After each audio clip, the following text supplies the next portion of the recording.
C'est par la foi qu'il quitta l'Égypte, sans être effrayé de la colère du roi, car il se montra ferme, comme voyant celui qui est invisible. Amen. Gloire à Dieu. Nous trouvons ces paroles dans l'Épître aux Hébreux au chapitre 11, le verset 27. Bonjour, bonjour, mes amis de la méditation quotidienne. Comment allez-vous en ce 4e jour de la semaine? J'espère que vous allez bien et que vous êtes prêts à découvrir notre histoire biblique de la semaine. Aujourd'hui, n'ayons pas peur des pharaons qui nous poursuivent et menacent de nous détruire. Ils ne pourront exercer aucun pouvoir sur nous. Amen. Notre vie est cachée en Jésus-Christ. Gloire à Dieu. Par la foi doit être notre devise de tous les jours. Nous marchons par la foi en cette fin des temps. N'ayons pas peur, quoi qu'il advienne, car notre vie est cachée dans les mains de Jésus-Christ. Amen. Courage dans le Seigneur, mes amis. Courage. Ne lâchons rien au nom de Jésus-Christ. Prions. Tendre Père des cieux, nous te disons merci pour ton amour, pour ta miséricorde envers nous, pour le sacrifice de Jésus-Christ, notre Sauveur. Nous voilà réveillés. Nous te disons merci pour le don de la vie. Merci de nous avoir fait grâce, nous qui ne sommes ni bons ni dignes. Ô Père, merci encore pour l'histoire biblique de cette semaine.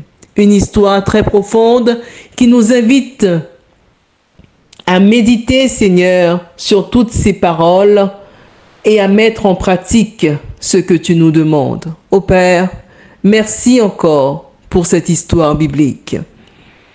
Alors que Jésus-Christ est plus qu'à la porte, que tu puisses continuer à travailler en nous, à nous transformer, ô Père, oui, afin d'être prêts pour le grand et glorieux retour de notre Seigneur et Sauveur Jésus-Christ. Nous te prions pour toutes les personnes que tu consoles, que tu guéris, toutes les personnes, Père, qui crient à toi, que tu puisses dire un mot. Merci encore pour toutes choses. Je ne t'ai pas prié parce que je suis bonne et digne à tes yeux, mais je t'ai prié dans le précieux nom de Jésus-Christ, ton Fils, qui vit et qui demeure au siècle des siècles. Amen. Mes amis, notre histoire biblique de cette semaine a pour titre Marie. Notre verset à mémoriser, nous le trouvons dans le livre d'Exode, au chapitre 15, le verset 20, qui nous dit ceci. Marie, la prophétesse, sœur d'Aaron, prit à sa main un tambourin, et toutes les femmes vinrent après elle avec des tambourins et en dansant. Le récit biblique, nous le trouvons dans le livre des Nombres, au chapitre 12, les versets 1 à 16, qui nous disent ceci. Marie et Aaron parlèrent contre Moïse au sujet de la femme éthiopienne qu'il avait prise, car il avait pris une femme éthiopienne. Ils dirent, est-ce seulement par Moïse que l'Éternel parle? N'est-ce pas aussi par nous qu'il parle? Et l'Éternel l'entendit. Or, Moïse était un homme fort patient, plus qu'aucun homme sur la face de la terre. Soudain, l'Éternel dit à Moïse, à Aaron et à Marie, « Allez, vous trois, à la tente d'assignation. » Et ils y allèrent tous les trois. L'Éternel descendit dans la colonne de nuée et il se tint à l'entrée de la tente. Il appela Aaron et Marie qui s'avancèrent tous les deux. Et il dit, « Écoutez bien mes paroles. Lorsqu'il y aura parmi vous un prophète, c'est dans une vision que moi, l'Éternel, je me révélerai à lui. C'est dans un songe que je lui parlerai. Il n'en est pas ainsi de mon serviteur Moïse. Il est fidèle dans toute ma maison. Je lui parle bouche à bouche. Je me révèle à lui sans énigme et il voit une représentation de l'Éternel. Pourquoi donc n'avez-vous pas craint de parler contre mon serviteur, contre Moïse? La colère de l'Éternel s'enflamma contre eux et il s'en alla. La nuée se retira de dessus la tente et voici Marie était frappé d'une lèpre, blanche comme la neige. Aaron se tourna vers Marie, et voici, elle avait la lèpre. Alors Aaron dit à Moïse, « De grâce, mon Seigneur, ne nous fais pas porter la peine du péché que nous avons commis en insensé et dont nous sommes rendus coupables. Oh, qu'elle ne soit pas comme l'enfant mort-né dont la chair est à moitié consumée quand il sort du sein de sa mère. » Moïse cria à l'Éternel en disant, « Ô Dieu, je te prie, guéris-la. » Et l'Éternel dit à Moïse, « Si son père lui avait craché au visage, ne serait-elle pas, pendant 7 jours, un objet de honte, qu'elle soit enfermée 7 jours en dehors du camp, après quoi elle y sera reçue. » Marie fut enfermée 7 jours en dehors du camp, et le peuple ne partit point jusqu'à ce que Marie y fût rentrée. Après cela, le peuple partit de Hatséroth et il campa dans le désert de Paran. La morale de l'histoire est la suivante, mes amis. La sœur aînée de Moïse apparaît dans la Bible comme une jeune fille intelligente, vaillante, douée d'un esprit vif. Elle prend soin de son frère quand il est bébé et donne à la princesse égyptienne l'idée de prendre une nourrice parmi le peuple hébreu. Le texte biblique d'aujourd'hui évoque Marie une deuxième fois.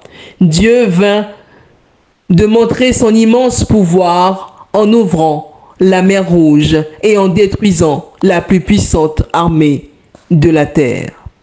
Marie guide les femmes dans les chants de louanges. Malheureusement, la Bible nous présente aussi Marie dans le livre des Nombres. Marie et Aaron parlèrent contre Moïse au sujet de la femme éthiopienne qu'il avait prise.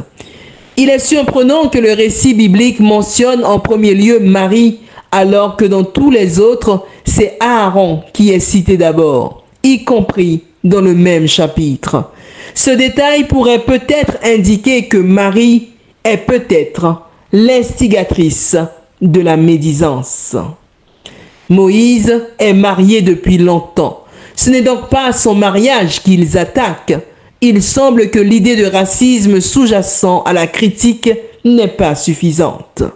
Marie et Aaron parlent contre leur frère à cause de la visite du beau-père de Moïse.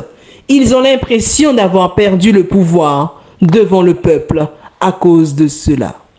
La Bible dit que Jéthro suggère une nouvelle structure administrative pour mieux gérer le peuple. Moïse l'accepte et la met immédiatement en pratique.